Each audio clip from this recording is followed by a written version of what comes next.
Hey guys, Captain Hubbard here at Hubbard's Marina, and it is time for that live stream show. Welcome to our Sunday night live stream show. It is time to get started and talk a little bit about fishing and give away free trips. You want a chance to win $1,500 in free stuff? Well, now's your chance. Every Sunday night right here, 7:30 p.m., we give away $1,500 in free fishing trips. And we answer your questions live, talk about what's going on, what's coming up, and more.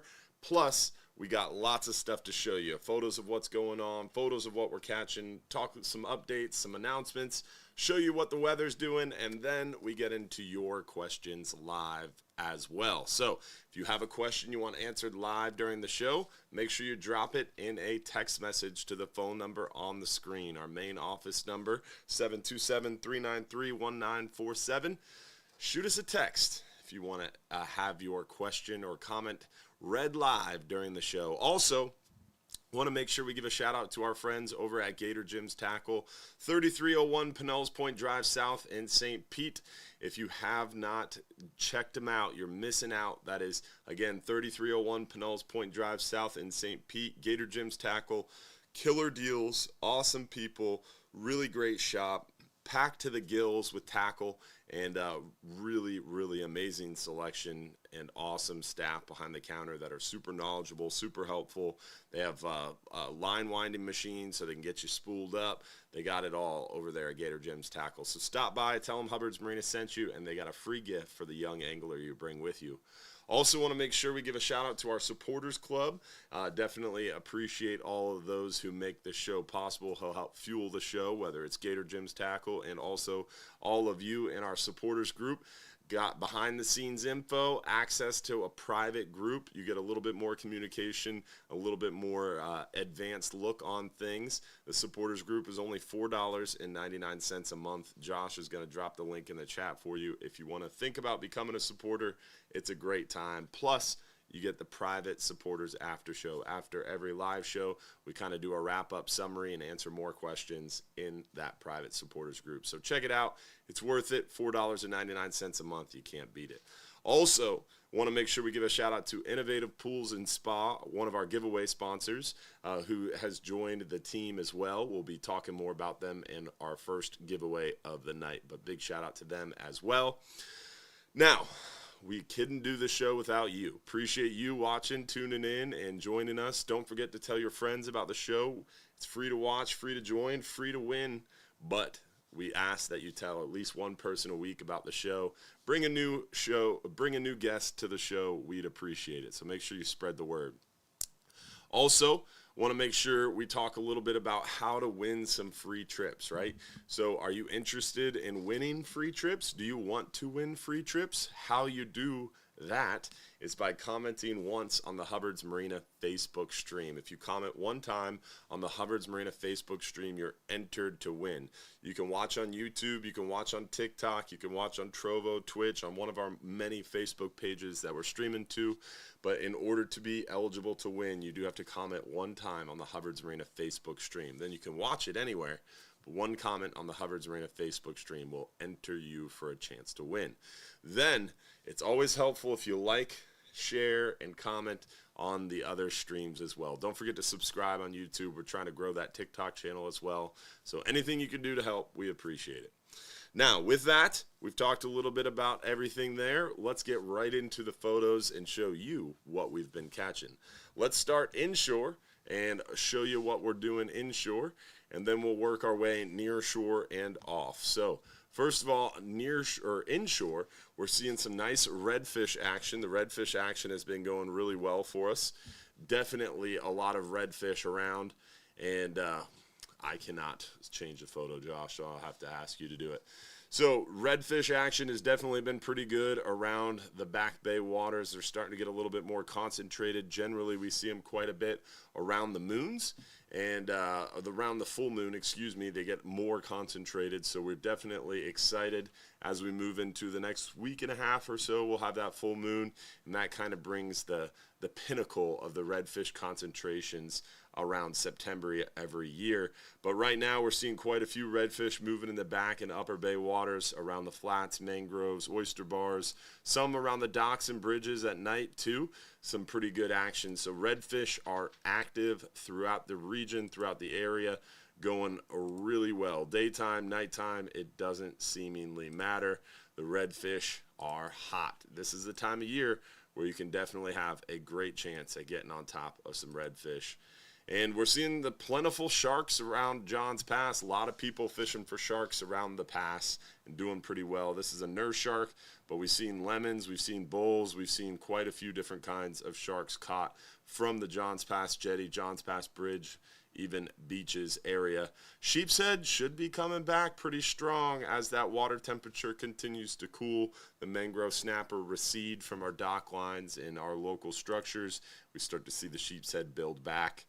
But snook have been real prolific around the beaches, been pretty thick in the passes, a little tough, finicky lately because there's so much bait around. But this is the time of year where we start to see those snooks start to retreat to the back bay and upper bay areas, but still some fatties around. Look at that snook. This was posted in one of the local fishing groups, and I asked Danny here if I could borrow his photo. Epic snook for sure. Beautiful snook there from Johns Pass. Some nice ones moving around the pass for sure. We saw some nice big tarpon rolling today too. Trout action pretty good. Seeing them a little shallower now. Water temperatures cooled down. We had a lot of rain, a lot of dark water. Got those trout a little bit more active on the edges, on those channels, and on the little potholes as well. So some pretty good trout action. I would say there's a few flounder around, a lot of black drum too. Those are kind of two that we didn't really have photos for, but definitely been around. We've seen some pompano, but it's been very spotty here and there. Not too much pompano action to report. But I have seen a few caught from the jetty. It's just been very few and far between. Now, we've shown you what we've been catching inshore. Let's move offshore and show you what we're seeing a little bit further all out, near shore and offshore. We are seeing some nice hogfish action. Definitely picked up a little bit on the hogfish. We're seeing the hogfish, I would say picking up is a strong word, but I would say that it's starting to slowly change. We're not seeing them as rarely as we once were. So it should get better and better too as we move through September. Really, as we get into October, the hogfish really start to pick up. But it's that time of year. We're on the doorstep of the hogfish season, so it's exciting. Got a lot of mangrove snapper around. We're seeing a lot of lanes. We're catching a lot of these schoolie-sized baby sharks, whether it's a bonnet head, smooth dogfish shark like this guy, or the little black tips. A lot of action on the sharks. Mackerel are starting to show back up slowly. Got some big African pompano out deep. Amberjack season in full swing. We've been seeing some really nice amberjack. Gags have been a little bit tougher. Not seeing a ton of the gags, but amberjack season is open September and October, and we've been catching quite a few amberjack for sure. So the amberjack bite is hot. We're picking a few gags here and there. Our first 39-hour dealt with a lot of wind, a lot of weather, a lot of current. It was a tough one. The second one did a little bit better, and the third one did even better. So I'm hoping the 39-hour that left today does even better yet again and continues the trend of increasing returns. Flying Hub 2 has been catching some gags out deep. Not a ton of them. Just like the 39-hour trip, it's been a little bit of a picky hit and miss action, but picking up some nice ones when we're able to get them up off the bottom. I don't know if you caught that, but there's Capt Bobby. He was out fishing on a 12-hour private charter. So good to see Capt Bobby out and about for those of you who know him. He's been on a little bit of a medical hiatus, but he's fishing and potentially might get back on some fishing trips. So we're excited about that. Big old gag groupers from the 39s. we're catching them, as you can see, but just not in the numbers we would like. Big red grouper, nice solid gags, big scamp lately. The scamp bite has been pretty solid, so we're seeing some nice scamp mixed in, a lot of big mangrove snapper, triggerfish. We got amberjack. We got lots of other species to catch too. So it's frustrating we're not seeing the numbers of gag grouper, but it's interesting thinking about that. Rewind to last year, right? The beginning of gag grouper season last year, September 1st, we crushed the gags. We had 39-hour trips. We were catching 40, 50.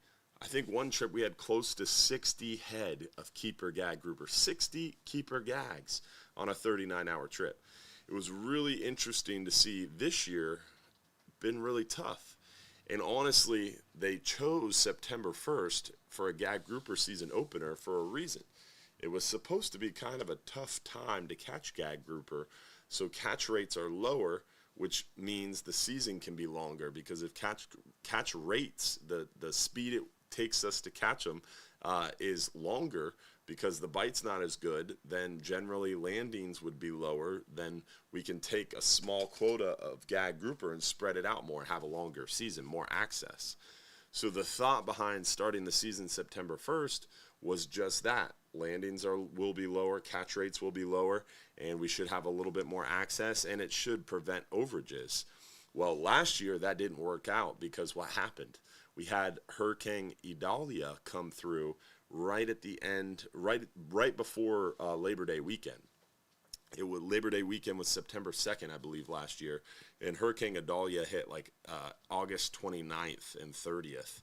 And it was bad in Johns Pass, and it was a Cat 3 storm, and it cruised right by Johns Pass, right off our coast. It went right over the middle grounds, and what it did was it pushed those gag groupers into an area, and we just demolished them behind that storm. Really good bite of fish. It concentrated the fish, and what happened? A lot of people went out there and caught a lot of gags really quickly, and they saw that. The quota got overrun. Now this year we have a 2-week season because of the overage from last year. So the flip side of this long, drawn-out story is, yes, we're not catching as many gags as we would like. The positive news is we shouldn't have an overrun. And if we don't have an overrun, next year's season should be closer to like a month. So maybe more. I don't know. But we won't have a penalty to pay back, and we should have a little bit more quota as well. So that's the positive news. But the other positive news is, like I said, we've been catching a lot of jacks on our 39-hour trips. The 12-hour extreme's been catching a few jacks too. We're seeing a lot of mangroves. The yellowtail bite has been pretty good. We're seeing some muttons. We got 4 muttons on this last 39-hour trip. The pelagic action is hot. A lot of wahoo around. We're seeing blackfin tuna and kingfish already. So lots of action besides the gags. So when gag season closes, we won't be missing much of a beat. We'll still be catching tons of fish. So there's the positive news.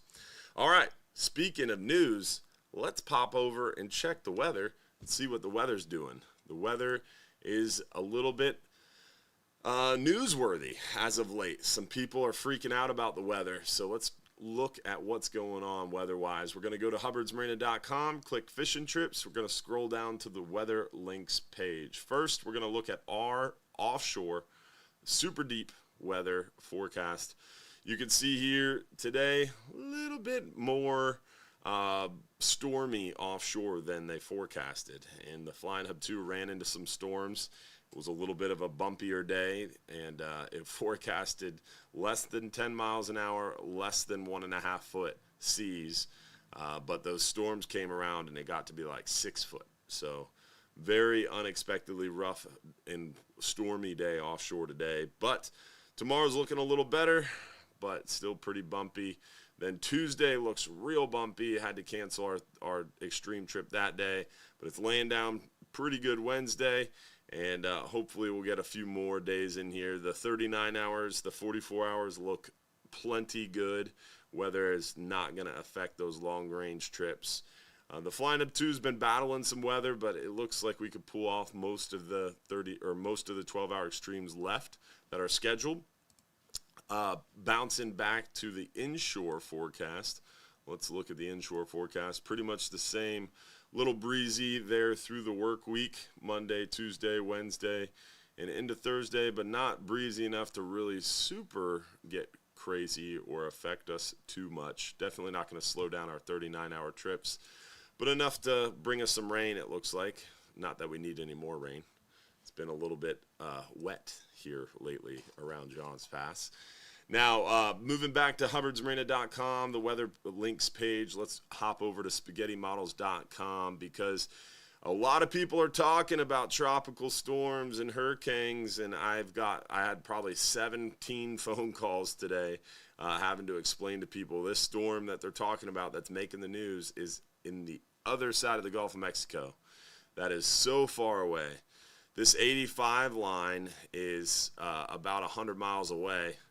So you're talking at least 400, 500 miles, 400 miles that you got to go. So we are plenty good. Not going to be affected at all by this storm. Even if it becomes a hurricane, even if it cuts into Louisiana, it is going to stay in the Western Gulf and not be an issue for us. We'll look at the models on this real quickly just to illustrate. Wrong region. Let me change it to southeast. Can you zoom out a little bit, Josh? Perfect. So, yep. How's it going? Right into western Louisiana. Pretty solid storm, 966. That's a pretty solid one. That is the GFS model. This is the Euro model. What's that say? 978? 973? 973, 974. Yeah, so that's a pretty solid storm. 966, 974. Where is that model thingy? So that is a Cat 2, pretty strong Cat 2 or mid-range Cat 2. So even if it is a Cat 2, it's going to stay on the other side of the Gulf of Mexico, not be an issue really for us. So that's good news for us. There is a tropical storm, there is a hurricane, but weather is not going to get us, not going to affect us. So don't let that scare you. A lot of people are calling about their trips and concerned. There's also some storms. Josh brings a good point. Let's show that map real quick. There's also some storms way out here in the Atlantic. You can see the little red splotch and this orange splotch, and they're going to be talking about these a lot because there's a lot of chance for development. This one is basically 48 hours. It's got a 60% chance, so probably we'll start seeing spaghetti models and maps on this one here in the next 48 hours. But that is a solid 5, 6, probably 8 days away from affecting our area at all. So they are going to start talking about it, and they are going to start making noise, but it's definitely not going to be something that's going to affect our gag grouper season. It might not affect us at all because it could potentially turn north, blah, blah, blah, blah, blah. So, tropical-wise, nothing to worry about in the short term.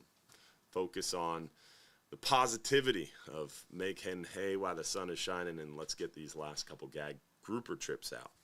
So we talked a little bit about what's going on now. We showed you photos. We talked about the weather. It's time for our first giveaway of the night. Then we're going to start getting into your questions. Remember, if you have a question you want answered live during the show, you have to text in that question to the phone number on the screen. So text in your question if you have a question you want to answer. Now, let's see who won our first free giveaway of the night. First free giveaway of the night goes to, lucky winner is Danny Trevino. Congratulations, my brother. You are the lucky winner of, I guess I didn't call it out, huh? Didn't call it out. What do we do in this case? Do a random number generator, 1 through 4. Yeah. 1 will go 5, 2 is 10, 3 is swag, and 4 is, 1, 2, 3. Yeah. Pick a number 1 through 3. Yeah, I like that. That's a solid plan. Let me get this set up. Josh is going to find out what you won because I feel like I can't pick it. That wouldn't be fair. So we're going to do a random number generator. 1 is a 5-hour, right? You said 1 is a 5-hour. 2 is. Let's have Mike pick. Oh, Mike can pick. Huh? Good idea. We'll throw it on Mike's plate. Find out what Danny won. Either a 5, 10, or swag pack. What's up, Mike? What up, dog? We got a job for you. We did a giveaway. We did a giveaway, and we didn't announce what we were giving away first. So we got to decide if it's a 5-hour, 10-hour, or a swag pack. Which one is it? Ooh. 5-hour, a 10-hour, Or a swag pack. I would think the 10-hour is pretty bad to the bones. There it is. Let's just go home run city and go 10-hour. I like it. All right, Danny, you want a 10-hour all day for 2. You got 5 minutes or less to text us at the phone number on the screen. What's up, Mike? So, how's your day? Football's back. You got to be pretty happy. I mean, you would be happier if the Packers won, I guess, right? Yeah, we'd be happier, but the Bucs had a great game, and football's back, and we're not very far from deer hunting season, so there's a lot to be happy about. I got a trip tomorrow, another trip on Wednesday, so anxious to get on the water. Look like that breeze picking up loose here at my house. Got pretty breezy, but it's supposed to be fairly nice tomorrow. Possibly some rain on the coast, so we'll see what that does to us in the morning. But if that doesn't booger us up, we're going to get out there and go to see if we can't catch them up. The tides ain't great, but there's a lot of trout. There's a lot of redfish. The snook bite's been decent. A few big fish around. We still got triple tail. We still got snapper. We still got some cobia around. So there's a lot of options. A lot of options. Got options for days, and the mackerel seem to be coming back. I know Van Hubbard. I got that word too. Yeah. Yep, I got that word too from a buddy of mine who fished on Saturday, who's actually going to be on the trip tomorrow. He said he caught a few redfish early, and then they caught a few trout, and then the mackerel bite really went off. So I rigged up some rods with some long shank hooks, and if need be, if I need to go bend the rod and just catch some mackerel, that's what we'll do. He's saying the mackerel bite went off in the bay on the flats? Yeah. Yep. Whoa. That's what he said. That seems oddly early. I don't know. August and September. Those are the summer mackerel that hang out in the bay all year? Yeah. I don't know if they hang out all year, but August and September are both really, really good months for mackerel normally, and I think that bite's been a little bit off. But I keep hearing good things about it. So, I told my mate asked me, he was looking at the tide, said, "My God, what are we going to do tomorrow?" I'm like, "Well, we're going mackerel fishing. We're going to start here. We're going to go there. And if those two don't play out too good, we're going to go trout fishing. If that don't work, we're going mackerel fishing." So what about I told my guys, we got a tough tide. You could mangrove snapper fish too. The bridge is still loaded with them. Yeah. So we could mangrove snapper fish as well. That could happen. Yeah. Yeah. So that's why I said it. And if it gets really hot, it looks like that wind's supposed to lay out. If it lays out and we don't get the rain, you could bounce the buoys and target triple tail as well. So, and possibly pick up a cobia, which is something that's really nice to do on those days when it's super, super hot because your boat's moving a lot. Your little built-in air conditioning going. Yeah, man. So it should be good. I mean, we dropped some pinfish traps and, the white bait's pretty thick out on the beach. So we're going to load up the live wells, pick up kind of early, try and catch as much of that high water as we can. I think the high tide down there is like 4:30 in the morning, so it's not great. But we'll go to work, do the best we can, and see if we can't catch them up. I'm laughing because you said the white bait is thick on the beach. Our bait guy, Brian, is catching all that dead bait, so we needed about 500 pounds of thread fins for today's trip. And he ran all the way to the Gandy Bridge and got 50 pounds between here and Gandy. Came all the way back, was pretty much empty-handed, nothing to show for it. Couldn't really find them, and then he found them on the beach. Final hour. Good. Yeah. Good. Yeah. The beach is all the reports I got from the weekend where bait was pretty good on the beach. You had to work a little bit for it to get the right size and kind of get the live well real happy. But I think we can catch it in the morning, so we'll go to work, give it a shot, and see what happens. I'm looking forward to it. We saw a lot of bait Saturday when I was running between Johns Pass and Shell Key. There's a lot of bait around Brian's Pass area. So right in the backyard. Yes, sir. Yeah, the beach was pretty full. I mean, even over Labor Day weekend when we were spending some time on the beach with the kids, pulling up to the sandbars. There was a lot of bait out there. Just had the grandkids kind of chasing it around and having fun watching it run between their legs on the beach. So there's quite a bit of bait out there. You just got to find the right spot where it's hanging and look for the birds early in the morning. Once that sun starts to come up a little bit, you can watch some of the birds dive on it, and just got to kind of go from, bait pod to bait pod until you find the size you're looking for. Yeah. But, you can catch it. This is a good time of year to catch it on the beach. Something exciting inshore-wise that happened today at Hubbard's Marina was we were loading for that 39-hour trip. You know what I saw pop off in the pass?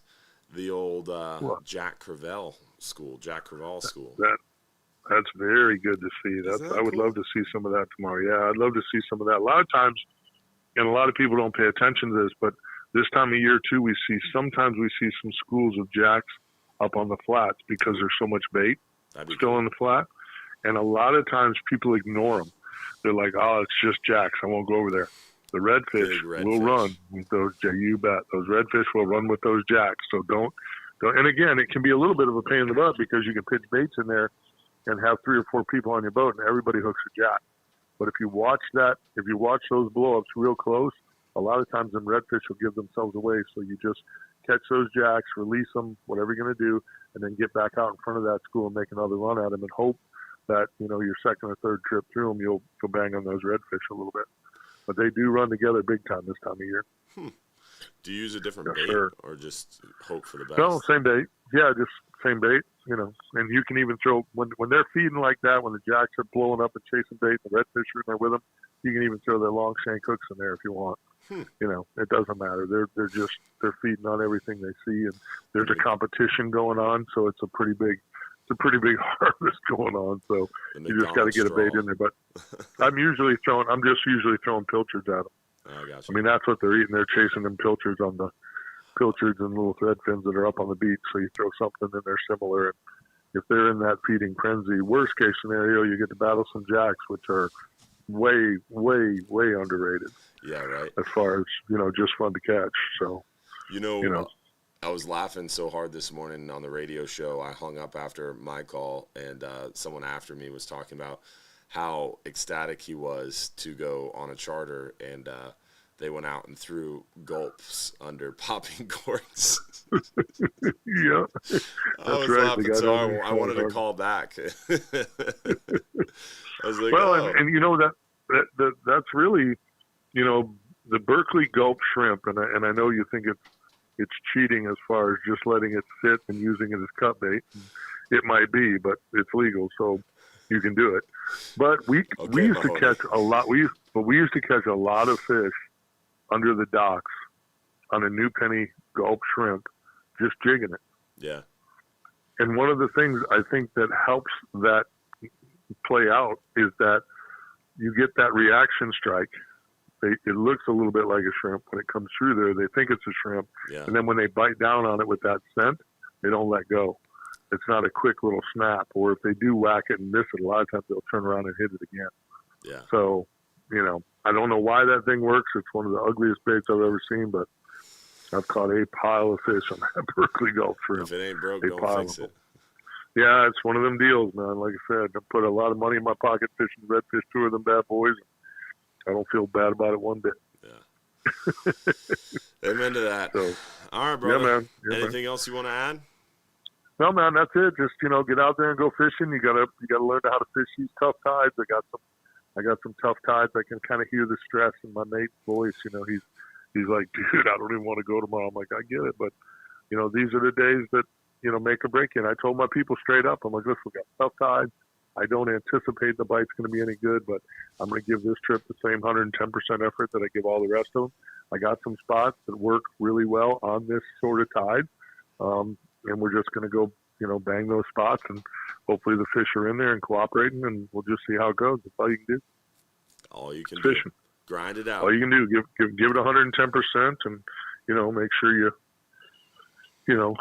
try to entertain your customers. I mean, that's really what the guide business is.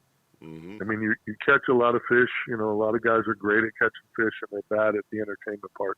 Even on your best days, you don't normally catch fish all day long. Yeah. You still got stretches in there where the bite's not great, or a spot or two you hit that they weren't there. Sometimes you're blessed and you stop and pick up 20 redfish first stop, and your morning's already made, so you can kind of bounce around, and the rest of it, you're like, well, if we don't catch another fish, we still had a great morning.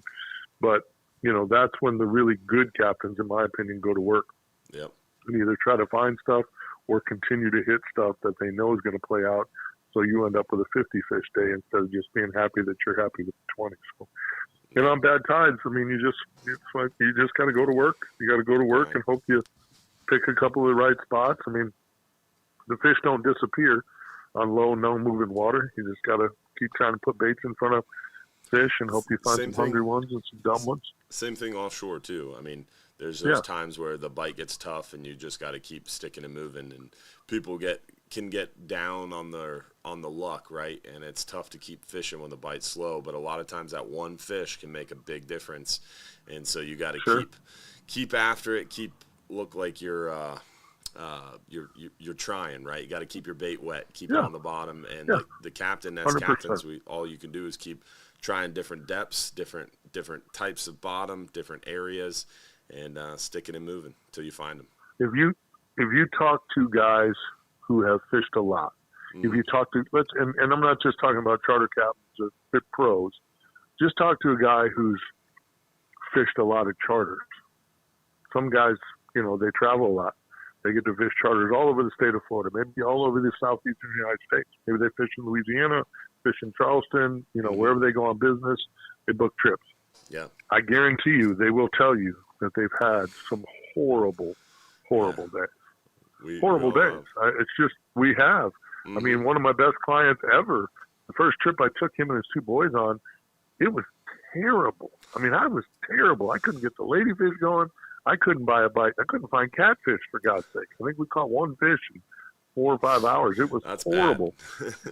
And why the guy ever fished to me again, I don't know. But thank God, the second time I had him, we crushed him. Nice. So I mean, it's just how it goes. I mean, and getting to know him, he's like, Mike, I've fished with guides all over the state of Florida.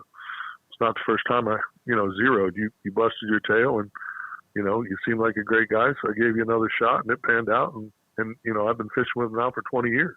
That's awesome. So it's just, I mean, that's just the name of the game. A lot of my corporate guys, my ring power guys, a bunch of good old boys, man, they fish a lot. Some days, my favorite thing when I leave the dock in the morning, even if I think we're going to crush them, some days I'm pretty good at this. Some days I'm not. About 4 hours from now, I'll let you know what today is. I mean, that's pretty much how it works, and you learn that. It's really tough, too, as a young guy, because you think, you can catch them no matter what. I can catch them. I'm a good fisherman. I'm a captain. I'm a guide. I can catch them. And some days, you just can't. Yep. You're just not playing with you. You can be on top of them. You can't make them bite. That's what I always say. 100%. So we'll take you to the fish. I always tell young captains, control what you can control. Yeah. Is your boat clean? Is everything ice down? Are all your rods and reel, in great working condition? Not just good, not just average, great. Brand new hooks, brand new leaders. Yeah. Everything needs to be tight. Control the things in your world that you can control, because in our world, there's a lot of stuff we can't control. I mean, I didn't see this rain until late for tomorrow morning. So I text my guy and said, hey, now they're calling for rain on the coast first thing in the morning. Yeah. Now I don't, and I told him, I was like, hey, I'm going to be down there early. Just make sure you're looking at your phone. If it looks like a washout, I'll call you and we'll reschedule. But, the weatherman, he's a little crazy. So we'll see what happens. But yeah, just grind it out, go fishing, even on the tough tides, my friend. All right, brother. You have a good night. Thanks for calling. You bet. Thanks for the time. See you, buddy. Always a pleasure chatting with Capt Mike. He didn't plug it, but I will. October 8th. Yes, October 8th, we have Bartow Ford from 6 to 8 p.m. We're going to be talking Amendment 2. We're going to be talking about the right to hunt and fish. We're going to be talking about duck hunting, turkey hunting, gator hunting, python hunting, inshore fishing, offshore fishing. We've got Captain Travis Thompson, myself, and Captain Mike Anderson. We'll all three be chatting together and going over all those different things. So it's going to be a great time. Again, that is Tuesday night, October 8th, from 6 to 8 p.m. at Bartow Ford. So going to be a good time. Hopefully we'll see you there. Also, this week, Thursday, just a couple days from now, we've got our Yes on 2 fundraiser event at Shooters World over in Tampa. That's 5:30 to 7:30 p.m. That's this Thursday, 5:30 p.m. It's going to be a good time. FWC Commissioner Preston Ferrier will be there. I will have an opportunity to speak myself. It's going to be a good time. You can't go wrong. It's at a shooting range and gun store, so it's going to be awesome. Definitely a good time. So that's this Thursday, 5:30 to 7. And the information is on our website if you go to the Right to Hunt and Fish page. So make sure you vote yes on 2. Join us Thursday night, 5:30 at Shooters World. Join us Tuesday night, October 8th at Bartow Ford. Remember, at Bartow Ford, free food. We're going to be giving away free Hubbard's Marina swag. We've got real animal swag. We've got an Engel cooler to give away, some Bull Bay rods to give away. So lots of giveaways and good times over there at Bartow Ford. All right, first question. It's time for questions. Y'all want your question answered live during the show? Shoot us a message. Phone number on the screen. What do you catch hogfish? Definitely the hogfish bite. How we catch hogfish is live shrimp. Live shrimp is king of the roost. And as water temperatures start to cool, we start to get bigger shrimp, which definitely helps. It's definitely easier too. Also, we get probably 4 or 5 or 3 or 4/0 hooks. 1 to 2 ounce egg sinkers. We also use some of the banana jigs, some of the ball jigs. We got a lot of options in our shop. Live bait, live shrimp. So if you're coming out on a 10-hour trip and you're coming out in October through March, you want a lot of live shrimp. At least 5 dozen, but really 10 dozen if you're going to fish with them a lot. Some people even go to 15 dozen. But hogfish love the shrimp for sure. And you're going to get some chances for some big lanes, some big mangrove snapper. So good times for sure. They are hard to catch. They can be a very soft bite. They can be a very hard bite. They fight really, really, really hard.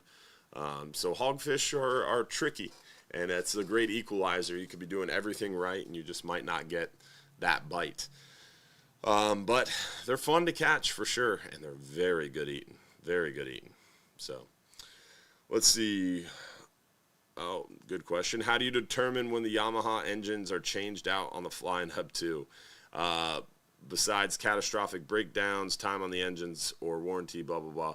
So essentially, the Flying Hub 2 is under contract with Yamaha. We are blessed to have a deal with Yamaha where every year we have to change those motors out. So they give us new motors, and we have to sell the old motors and then a year later pay for the old motors. So long story short, they give us motors, and then they give us a year to pay for them, essentially. So it's a great deal for the boat, and we get to utilize the latest in Yamaha gear, and they always give us the latest and greatest option. This year we got 450s, which are bigger and quieter than the 425s we used to have. It's the same block. It's just a little bit more horsepower, a little bit more tuned up, and much quieter. So the new engines on the Flying Hub 2 went on there at the, when did they go on? Right there. I think it was right at the end of May. Generally is when we get them, but honestly, time is really mushed together over red snapper season. I don't remember hardly what happened yesterday. But yes, we changed them out based on a contract. But generally, for our other boats, like the Dolphin boat, all our boats run Yamaha engines. We don't use any other outboards besides Yamaha engines, and I don't think I ever will. We've had a lot of experience with a lot of outboard engines, and Yamaha is the best. The service we get from the guys at Central Marine and Pro Marine is bar none, and it's really easy to work with those guys. So that's why we use Yamaha. They are reliable, they're dependable, they're well priced, they hold up to the abuse, and we have really great service. So win, win, win, win, right? We've had Yamaha, or we've had Honda, we've had Mercury, we've had Suzuki, we've had Johnsons. We've had a litany of different outboard engines, and Yamaha has given us our most reliability, our most dependability, and all our boats run Yamaha. So the other boats that don't have contracts, what we do to determine when to change the motors is generally based on hours and warranty. So when the warranty starts going up, we start running out of warranty, it's a good time to get rid of them. When the hours start to go up where we can't get rid of them, for example, no one wants to buy a set of motors with 3,000 hours on them, right? So if we start to get to that point where it's like 1,500 hours, 2,000 hours, if we can find a good deal, we'll buy motors. So it depends, to answer the question. All right, let's see here. What other questions do we have? Heading out to the middle grounds, GPS routed us around an offshore safety zone next to the middle grounds through, although others were running through it anchored in this area. What are the requirements? Those offshore safety zones are changing all the time, right? So there's some naval contracts at times. Around the middle grounds, though, there's no exclusion zones, so you can run through that next time. If you're like up in the northern Gulf off of like Destin, even out of the Chaskawitska, I don't know how to pronounce it, but Big Bend area, basically, Pensacola, there's a lot of military movement, and even in the Keys, they do that sometimes. You get around those military ships, they'll tell you to move, but a lot of times your GPS will show you these areas, and they're not areas you have to avoid or stay out of. What is the most interesting and unique fishing trip you've ever been on? That's a great question. I mean, our 39-hour trips and 44-hour trips are pretty unique and interesting. I think every one is unique and interesting. You have different experiences, different fish we catch, different things you see.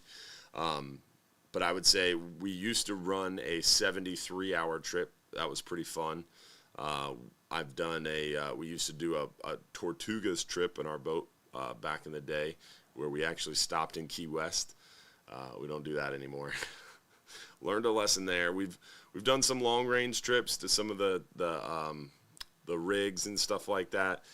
We don't do a lot of those unique trips anymore just because our schedule is so focused on trying to make as many people happy as we can, and trying to be as efficient as possible. So our 39-hour and 44-hour, I would say, are probably my favorites, in my opinion, and the most unique. But eventually, I guess you could call it bucket list. I want to make it out there to San Diego and do one of those long-range tuna trips.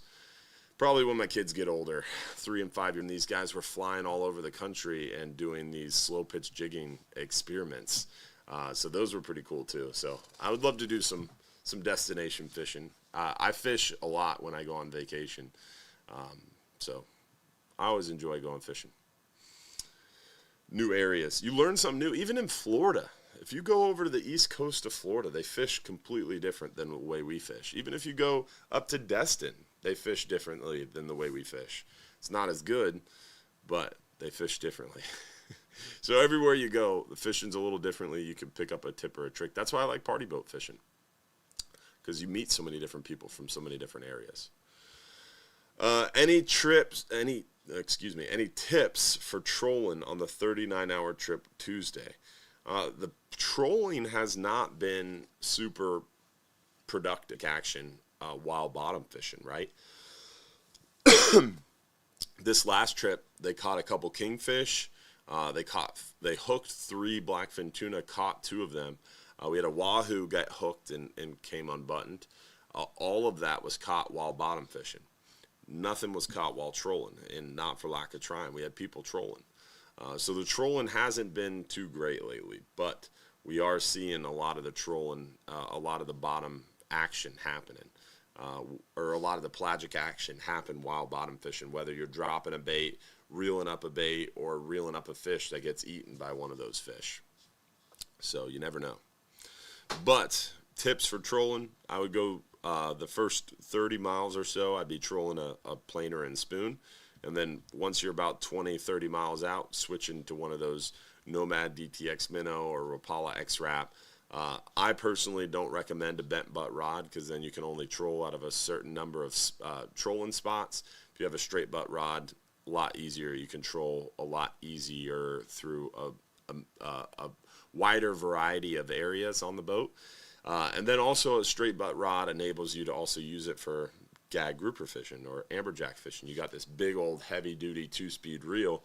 When you're not trolling, cut the trolling tackle off of it, put a big hook and a big lead on there and a big bait and drop it down for amberjack. So I like straight butt rods because you can multi-purposely use them, especially this time of year. You don't want to catch an amberjack on a small reel. Personally, I don't want to fight an amberjack ever again. I enjoy hooking them. It's a lot of fun to hook one and let it run for a little bit and then hand it off to someone and let them reel it in. Let's see. What other questions do we have here? We're saying that we lost signal. I just checked YouTube. YouTube is just a green screen currently. Huh. Interesting. YouTube didn't come back. Yeah, pause for a second. I don't think your mic's on, by the way. Interesting. YouTube totally went down. That's weird. Why is Facebook working and not YouTube? Well, can I get another question here real quick while you're looking into it? How's a 12-hour? Oh, that's a good question. 12-hour night mangrove snapper trips have been doing really good. Captain Garrett Hubbard ran the last one this past Friday, and they crushed it. Lots of mangroves. They caught a bunch of nice mutton snapper. They caught some really good fish all the way around on this last 12-hour extreme or 12-hour night snapper trip. But generally, we do a lot of lane snapper. We do a pretty good number of mangrove snapper. We catch some lane snapper. We get some vermilions, some porgies, some almacos. You never know. You might see some of those muttons. You got a chance for some gags. You never know. So, could happen. All right. We did our 10-hour all-day trip giveaway. Let's go ahead and do the swag pack giveaway. Let's see who the lucky winner of the Hubbard's Marina swag pack is tonight. Drum roll, please.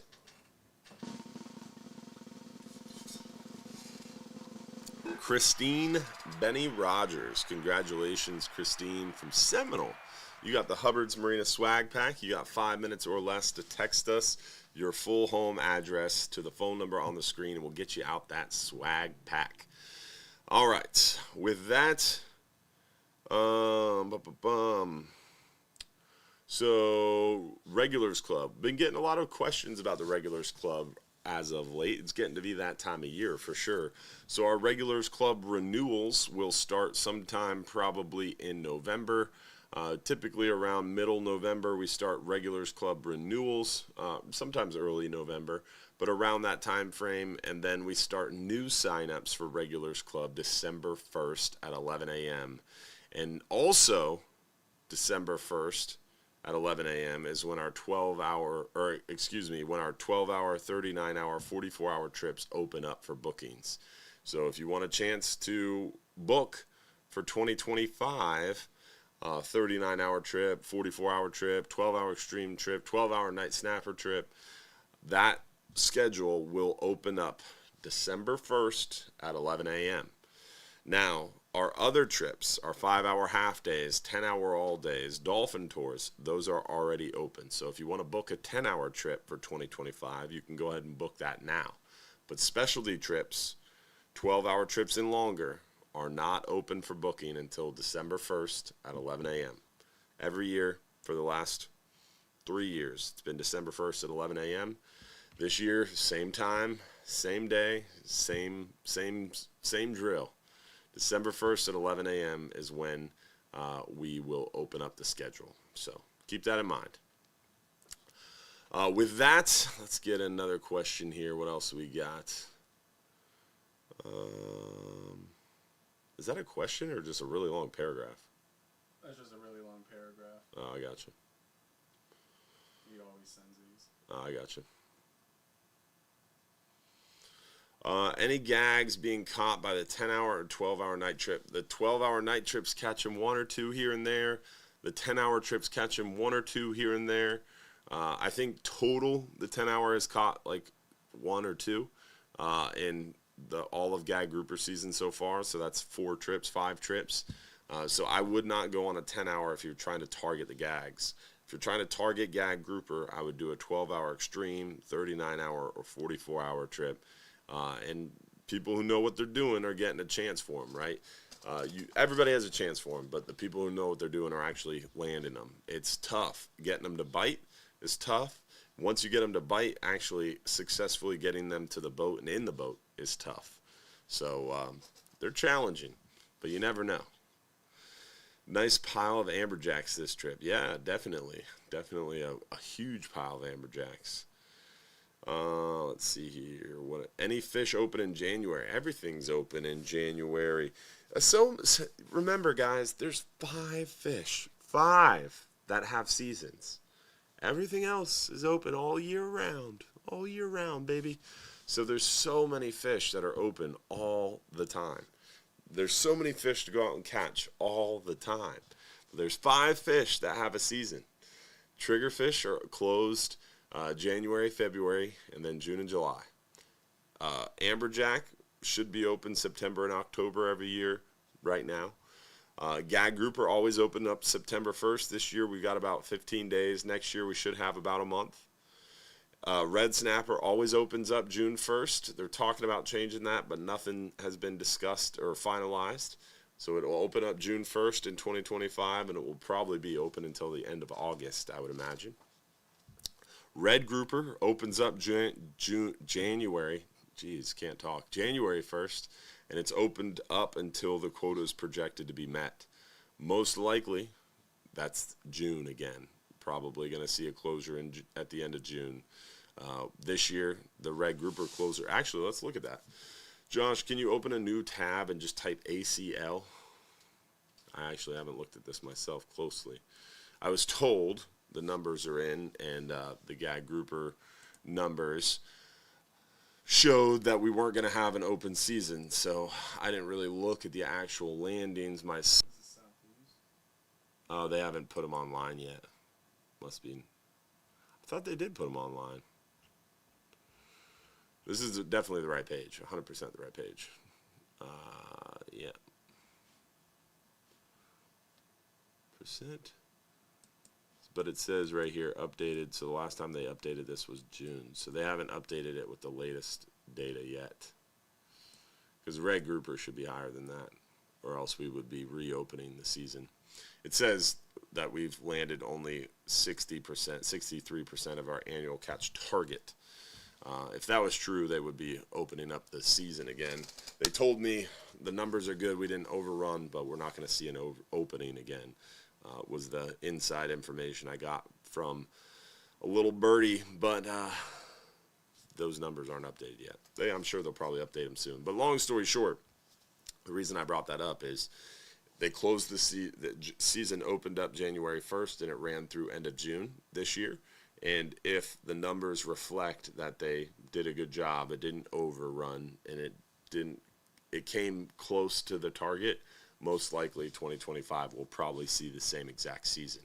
So red grouper, amberjack, red snapper, and triggerfish we mentioned. Gag grouper, again, probably September 1st. So those are the only 5 fish that have seasons. Everything else, scamp grouper, mangrove snapper, yellowtail snapper, mutton snapper, all these other species we catch, almacos, porgies, vermilions, all the pelagics, they're open all year. So tons of stuff to go out there and catch for sure. Let's see here. What are they catching, these amberjacks? On top of shipwrecks or just regular hard bottom that you fish for grouper? Are they on the bottom trying the same fish finder rig or suspended with live bait? Generally, we catch amberjack over large structures. So springs are good areas for amberjack. Shipwrecks, or what we call wrecks, are good areas for amberjack because you have high relief. Basically, any high relief. We also see amberjack on big ledges. You get some of these big peaks, big, huge ledges, big rock walls. They'll hold amberjack too. So virtually any high relief is going to hold bait and is going to hold amberjack. We have been doing really well more on natural bottom and some of the wrecks. Springs get a little bit heavily targeted generally. But amberjack fishing has been going well. We've been targeting them with live bait, but the jigs also worked really well. The second trip of, so the Tuesday trip this past week, they got to a spot for amberjack late in the trip. It was one of the last spots kind of around sundown, and they didn't have much live bait left. Everybody had been using their live bait through the day trying to target those gag grouper, and they didn't have much live bait left on the boat, so they started dropping jigs, and they crushed it. The jig fishing was really good, and they caught quite a few amberjack on jigs, so that was cool to see. So you never know. I would say big live bait would be my go-to. I really like a big white grunt, porgy, anything like that. Big pinfish even, big squirrelfish, anything real big and real lively, those amberjack are going to love. And we generally use a fish finder rig. What I do is I hook up that big bait and I drop it down really slowly, because it's going to swim and get tangled with your lead. So drop it down slowly, but I drop it down a little faster until I can't see it. Once I see it disappear and don't have color anymore, it's generally about 60, 80 feet down. As soon as it disappears, I stop the spool with my thumb, and then I drop it absurdly, ridiculously slow. And the reason for that is generally you're going to catch the amberjack up in the water column off the bottom. And it also helps because if you hook that big amberjack closer to the boat, less of a fight, a little easier to land them, right? And generally the biggest fish are going to be at the top or bottom of that water column. So dropping it down to bottom could help, because you might get a big gag grouper or a big amberjack, but then you're going to have to worry about getting broke off or tangled up or rocked up, that kind of thing. Whereas if you catch them up in the water column, plenty of room to run, you're closer to the boat, so it should be a less fight time, and the chance of you successfully landing that fish will be much higher. So that's what I do. How do you get your name in the drawing? Comment once on the Hubbard's Marina Facebook stream. That's how you are eligible to win.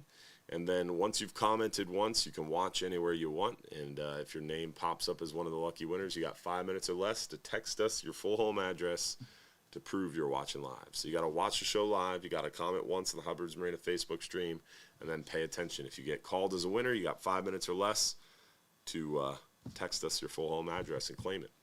Speaking of, we've got our 10-hour trip given away, our swag pack given away. It's time to give away our 5-hour half day. 5-hour half day for one lucky winner, 2 guests. Winner is, drum roll please. Winner is Sherry Lynn Goff. Congratulations, Sherry, on your lucky win of that 5-hour half day for 2 guests. All right, let's see here. What other questions do we have? Will you have a 39-hour trip for gag grouper season September 1st next year? It's a Monday. I'd have to look at it. I haven't planned out next year's calendar yet. We'll be doing that soon. But honestly, I'd have to figure out how it fits into the schedule. Doing a Monday trip would be tough. Really tough. Monday, we'd get back what? That would get us back Wednesday morning. And then the boat would be sitting at the dock doing nothing. So probably not. Probably we would be doing that Tuesday and then coming back Thursday morning, just sticking to our regular schedule. Problem is you can't leave Sunday and then fish. That would be in a perfect world. I saw a local boat do that. They left August 31st on their gag grouper trip, which isn't legal, but whatever. It's not my circus, not my monkeys. You have to leave and return during open season, unfortunately. Is there a restriction on fishing past 120 foot for red grouper next year in January and February? Yes. Deep water closure, 20 fathom closure is still there, and it is still stupid. still unenforceable and still widely abused and not listened to. And it doesn't apply to commercial fishermen. It doesn't make any sense why we still have that rule. And I was pretty close to getting it changed, but people don't like change, man. And I'm getting hit with some pretty hard opposition at this point, so I don't think it's going to change, unfortunately. I'll try again in a few more years when people stop paying attention to it and the people who are opposing me are out of the fishery. It's funny. Just got to play the long game, and that's what we do. Let's see here. Is there a recreational boat and travel to the middle grounds, for example? What?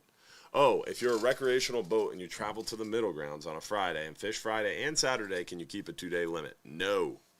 No, you cannot. No way in any possible realm of reality can a private recreational boat keep a 2-day limit. In order to keep a 2-day limit, you have to have a federal permit and you have to be on a charter for hire. You have to have a receipt on board proving the length of the trip. The length of the trip must be greater than 30 hours, and you must have 2 licensed captains on board. Those are the rules in order to qualify for a 2-day bag limit. So it is not something a private recreational boat can do. And ironically, that rule was created in 1988 during Refish Amendment 1 for the boat that fished the middle grounds out of Madeira Beach. That's in public federal records in the archives. It's pretty interesting. So they're literally talking about Hubbard's Marina when they made federal law back in 1988, Refish Amendment 1. Pretty cool. Does anyone hold a state record caught off any of your boats? If not, what's the largest fish you've caught? Dude, the record thing is such a pain in the ass. Such a pain in the ass. I personally will never, ever do it again. They added lionfish to the records. And so all of a sudden, the lionfish record was like a pound. So we broke it, and then we broke it again, and then we broke it again. So like I was trying to submit a record, and then the next trip we'd catch a bigger one, and then I had to submit that record, and then Will was telling people about it, and I told Will I would fire him if he told anybody else about the lionfish record. Joking, obviously, but it was such a pain in the butt. You have to keep the hook. You have to keep the leader. You have to know what size the line was, what type of reel it was, what type of rod it was. You need video. You need signed, notarized. It is bull manure. How much bureaucracy and red tape you have to go through to submit a record. If you want to submit a record for your fish, you go right ahead. But Hubbard's Marina will not be submitting any future records. I could care less about holding a record, personally. It's hard to even look them up. And it's not like, oh, Joe Schmo caught this record at Hubbard's Marina. It just mentions Joe Schmo, which is great. Be happy if one of you guys broke a record on our boat, but we're not doing it. Such a pain in the butt to go through it. But yes, a lot of state records, a lot of world records. We've held the world record on a bunch of different things. My uncle caught a 105-pound true black at one point. That was pretty big, and it was the state record for a while. And now the state record is way over that. But definitely seen some 60-pound, 70-pound gags, over 100-pound blacks, some really big Goliath groupers. We've seen big mangrove snappers. Red snapper's tough for us. You get bigger red snapper on the East Coast and in the Northern Gulf, so we don't get the real big 30-plus pound red snappers. State record's like over 40 pounds, I believe. It's crazy. Why do forecasts sometimes show 3 to 4 foot waves like this Saturday when the wind is less than 10 miles an hour a couple days before and that day? The reason why is they don't know what the hell they're doing. When that happens, for example, you look on like Windfinder or something, and it'll show 10 mile an hour Friday, 10 mile an hour Saturday, 10 mile an hour Sunday, 10 mile an hour Monday. And it will be 2 foot Friday, Saturday, and Sunday, and then all of a sudden Monday it's 4 foot. It doesn't make any sense. The wind didn't change. Why is all of a sudden the wave forecast jumping? The wind forecast is not. That means they don't know. Something is upsetting that model and triggering that change, but there's not a really good indicator. So most likely it has something to do with storms. generally. Storms, rain chances is generally going to be what bumps up that wave forecast unpredictably. But as it gets closer, it'll probably change significantly. So that's generally what we do, is kind of wait it out. We got time for one more, I think. What's the best knot for tying on a leader? Alberto, Albright, FG. FG's probably the best. Quick. The PR bobbin knot is probably the best. FG is probably the most common, quickest, strongest. I like an Albright knot, just what I'm comfortable with, and it holds up well for me for doing line-to-line top shot knots. PR bobbin knot's the best. FG knot's probably the best you can tie offshore pretty easily, unless you're really good and you can do a PR bobbin knot offshore. And then for most of us, something fast and easy like a Albright knot, or even the good old uni to uni knot. If it doesn't have to go through the guides, that's a great knot. But there's definitely levels, and the FG knot's probably one of the best. But to be honest, it's a pain in the butt to tie. PR bobbin knot is the hardest. Josh is making a good point that we should segue into this. We do have a fishing tips and tricks page, how to tie a uni knot. There is how to tie our PR bobbin knot. There's FG knot tips, how to tie the FG knot. So lots of, and then you got Captain Frank's special knot, which is special in and of itself. So lots of line-to-line knots. If you go to hubbardsmarina.com, click fishing trips, click fishing video links, and then hit fishing tips and tricks, it'll bring you to this page, and it's loaded down with tons of videos for your viewing pleasure. All right, with that, we've answered a lot of questions tonight. We've got a giveaway to do. We got to give away our 39-hour trip for one lucky winner. Hubbard's Marina Tattoos. We've mentioned it. We talked about it. Want to give you a reminder. If you go onto our website, if you go to hubbardsmarina.com and you click info, and underneath info, you scroll down to Marina info, you can hit Hubbard's Marina Tattoos. There's all the information on how you get $1,000 free if you get the tattoos. And here's a gallery of all the great tattoo options that you have. You can even create your own, and just read the guidelines, check it out. If you're interested, shoot me an email, and we can get you set up in the Hubbard's Marina Tattoo Gallery Free Trip Category Hall of Fame. Also, make sure you vote yes on 2. We've got our hats in now. We're going to be talking about this in the Supporters After Show. If you are a supporter, we'll chat about how you can get a hat. And I think what we're going to probably do is bring in a bunch of hats and maybe do like a cost sale. So like these hats cost X number of dollars. Shipping is X number of dollars. We'll put them on our online store so you can buy them and offset our costs, but also make sure everybody can get these cool yes on 2 hats so we can spread the word, get the message out there. We'll probably do something like we did with the Captain Dylan Hubbard shirts, the fan club shirts, where we did the pre-orders, and we'll be chatting this week about how we set that up. But I definitely want to do that so that way you guys can get your yes on 2 hats. We can spread the word and make sure Amendment 2, the right to hunt and fish, passes. Remember, we need 60% of the vote in Florida. This is a Florida ballot measure amendment, a constitutional amendment. It would be really cool to have the right to hunt and fish as a constitutional right in our state. We'll be the 24th state to do it. We really want to make sure this passes. So vote yes on 2. Tell your friends. And with that, that's all the announcements I had tonight, I believe. Light load, 39-hour trip Tuesday. We've got 31 people, so we got 19 open spots if you want to go Tuesday for amberjacks, maybe a couple big gags, and plenty of other fish. It's a light load Tuesday. Then we got 44-hour trip Friday. So join us. We still got some spots on our 12-hour extreme trips before the end of gag season 2. And then after gag's grouper season, tons and tons of room on the 39-hour trips. Second half of September, October, November, and December as well. So hopefully we'll see you out for some fishing fun. Our 10-hour trips are pretty light. Our 5-hour trips are pretty light. Weekends seem to be a little busier. We've been having more full trips on the weekends, but during the week, light loads. So come out and see us. Don't forget, if you're too busy to go fishing, you're just too darn busy. Don't forget to bring a friend next week. Tell someone about the show. We want to keep growing the viewer audience as much as we can. We appreciate your help telling your friends, spreading the word. And don't forget, if you're too busy to go fishing, you're just too darn busy. Let's find out who won our 39-hour trip for one. Lucky winner. 39-hour trip for one goes to... Drum roll, please. Bum.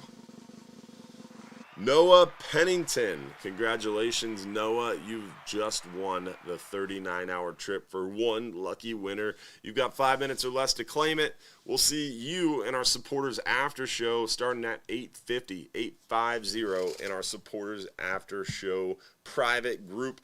Join us, become a supporter. It's only $4.99 a month. You got access to our private supporters group, and you get behind-the-scenes contact, more communication. It's a good time. Check it out, and hopefully we'll see you in the Supporters After Show, and hopefully we'll see you next week for another episode, 7:30 p.m. right here on the Hubbard's Marina Facebook, YouTube, Instagram, all that good stuff. Check us out on social media. Give us a follow. Tell your friends, and don't forget to get out there on the water. Tight lines, y'all. We're out.